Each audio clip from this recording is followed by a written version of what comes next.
కోట్లు లక్షలు ఖర్చు పెట్టవలసిన అవసరం లేదండి. జస్ట్ పరో కుమార్తె యొక్క కుమారుడిని అంటే అయిపోయి సింహాసనం ఇదే. ఎంత గొప్ప ఆపర్చునిటీ!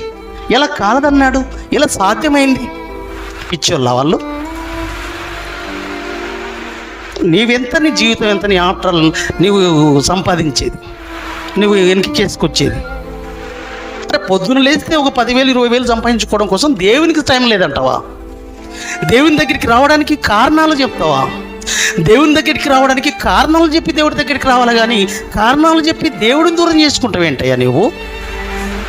ఇదెక్కడిది అన్యాయం, ఇదెక్కడిది భయంకరమైన పరిస్థితి? ఇంకెప్పుడు నువ్వు ఆలోచిస్తావు? ఎప్పుడు నీకు అర్థమవుతాడు దేవుడు? దృశ్యమైనవి అనిత్యములని తెలిసి కూడా, దృశ్యమైన అనిత్యములని తెలిసి కూడా అదృశ్యమైనవి నిత్యములని తెలిసి ఎందుకు నిర్లక్ష్యం చేస్తున్నావు నీ బ్రతుకులో? ఎందుకు పోగొట్టుకునే దానికోసం టైంని వెచ్చిస్తున్నావు, కాలాన్ని వేస్ట్ చేసుకుంటున్నావు?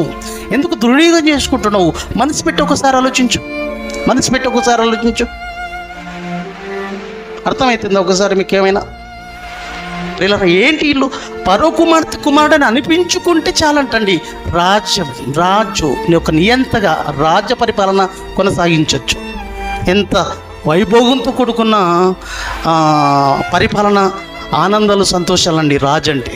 కానీ వద్దు, అది అల్పకాలం, చిన్న కాలంలో అది పోగొట్టుకునేది. రాజునైతే చనిపోనా? రాజునైతే ఒకరోజు వదిలిపెట్టనా? రాజునైతే ఒకరోజు నా నుంచి ఇడిపోవా? పోగొట్టుకున్నా ఒకరోజు ఈ ఆస్తులను, అంతస్తులను, శరీరం వదిలిన మరుక్షణమే. పరో కుమార్తె యొక్క కుమారుడు అనిపించుకున్నాడు